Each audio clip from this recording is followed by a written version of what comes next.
Hello दोस्तों, आज हम पढ़ेंगे बीएफ स्किनर के बारे में। उससे पहले आप लोग से अनुरोध है, लाइक करें, कमेंट करें, शेयर करें और सब्सक्राइब करें। अपने दोस्तों यारों में शेयर करें ज़्यादा से ज़्यादा। चलिए तो हम लोग बिना टाइम गंवाए चलते हैं स्किनर साहब के पास। बीएफ स्किनर यह एक अमेरिका के साइंटिस्ट थे और यह देखिए ये स्किनर साहब का पिक्चर है। बीएफ स्किनर का प्रस्तुति एवं इन्होंने अनुबंध का सिद्धांत दिया था और ये अमेरिका के वैज्ञानिक हैं।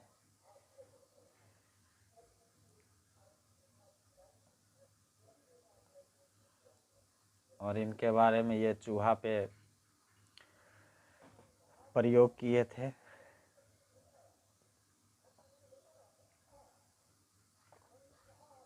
चलिए हम लोग पढ़ते हैं।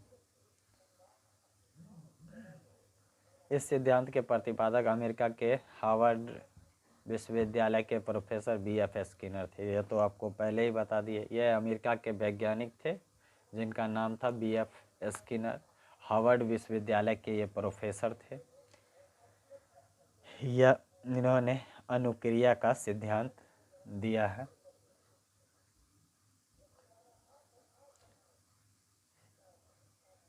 इसलिए इसे क्रिया प्रस्तुत अनुबंध का सिद्धांत कहा जाता है। बीएफ स्किनर ने अपना प्रयोग पहले चूहा और कबूतर पे किया। बीएफ स्किनर साहब थे, वह अपना प्रयोग पहले चूहा पे किए, उसके बाद कबूतर पे किए।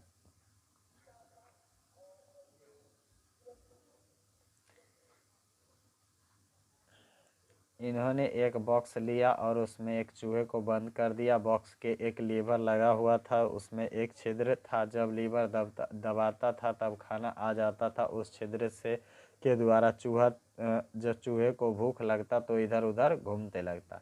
तो बीएफ स्किनर साहब एक चूहा पे प्रयोग किए तो एक बॉक्स के तरह एक डब्बा बनवाए, उसमें चूहा को रखे और उसको टाइम टेबल पर खाना देने लगे।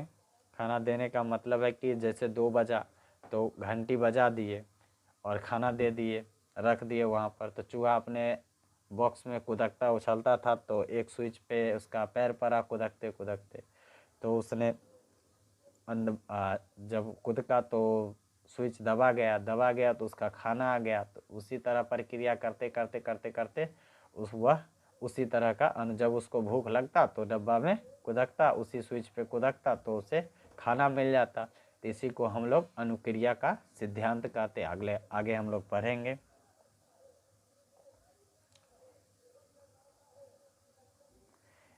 देखिए यहाँ लिखा हुआ लीवर में लगा और उसके लिए एक छिद्र सा खाना आ गया।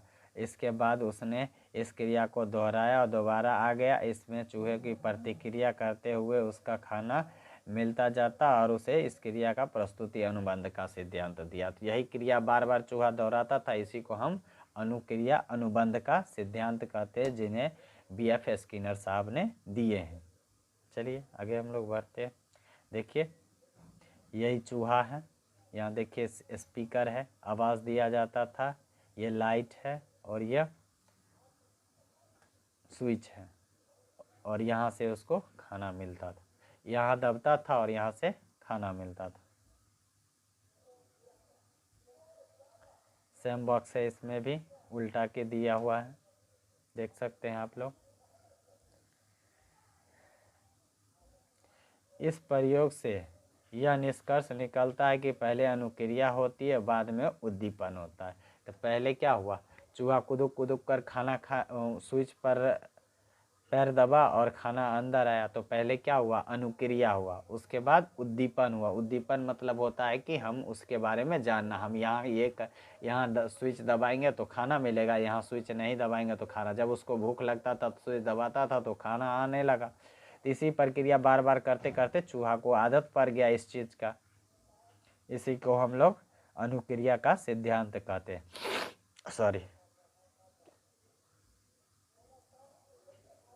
अब हम लोग पढ़ते हैं पुनर्बल। पुनर्बल इस उद्दीपन को देने की अनुक्रिया की संभावना बढ़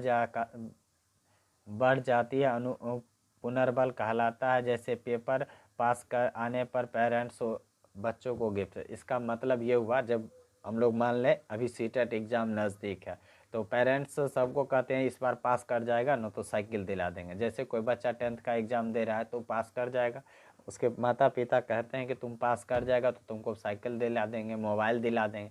इसी को हम लोग क्या कहते हैं, उद्दीपन कहते हैं।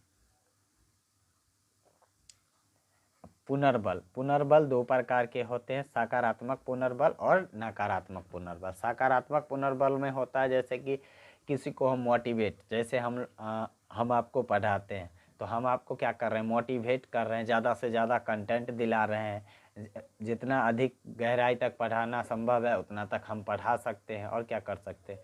तो ठीक है, इसी तरह हम जैसे भोजन, पानी, नौकरी, प्रशंसा, तो हम किसी को टाइम से खाना दे, पानी दे, नौकरी करवाएं या उसकी प्रशंसा करें तो अगला क्या होता है, खुश होता है। जैसे हम बच्चे को ये सब करते हैं तो बच्चा क्या होता है, खुश होता है।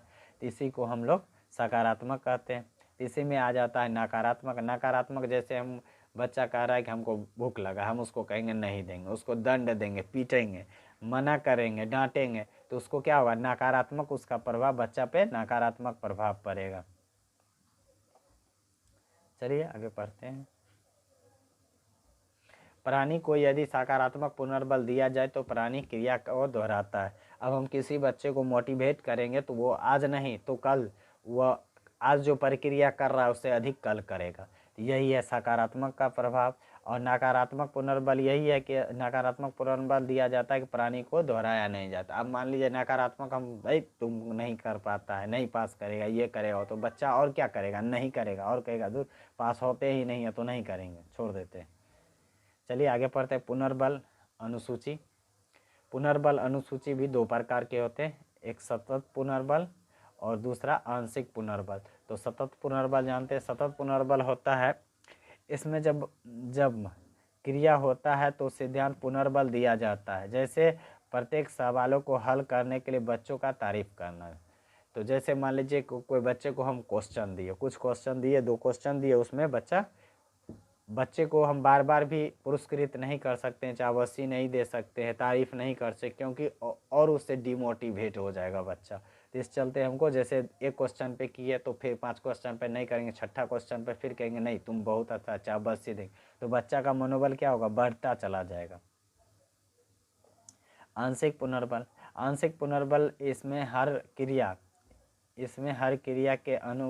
के लिए पुनर्बल नहीं दिया जाता है, जबकि क्रियाओं क्रिया के लिए दिया जाता है। जैसे सभी सवालों के जगह सिर्फ कुछ सवालों पर तारीफ। तो आपको हम पहले ही बता दिए थे आंशिक। तो आंशिक में ये होता है कि बच्चे को बार बार पुरस्कार नहीं दिया जाता है, तारीफ नहीं किया जाता, जैसे बच्चा में डिमोटिवेट भी हो जाए।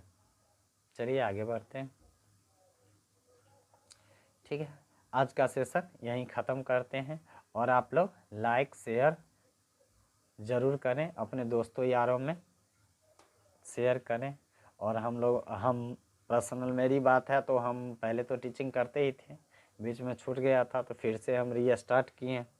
तो आप लोग शेयर, लाइक, कमेंट थोड़ा अपने दोस्तों यारों में संपर्क करें और उससे बताएं कि अभी थोड़ा हो रहा है, हम व्यवस्था में हैं। जब तक मेरा यूट्यूब पर चैनल ओपन लाइव आ नहीं जाता है तब तक हम कुछ नहीं कर सकते हैं। तो आप लोग से यही है आग्रह कि ज़्यादा से ज़्यादा अपने दोस्तों यारों में शेयर करें, कमेंट करें। और मेरा जब तक यूट्यूब चैनल लाइव नहीं होता है तब तक मैं लाइव नहीं आ सकता हूँ। उसके बाद हम लोग फिर लाइव आएंगे और क्वेश्चन कराएंगे, कंटेंट कराएंगे, सारा चीज़ एकदम अच्छे से कराएंगे। ठीक है, तो अब हम लोग वीडियो बंद करते हैं। गुड नाइट, जय हिंद, जय भारत।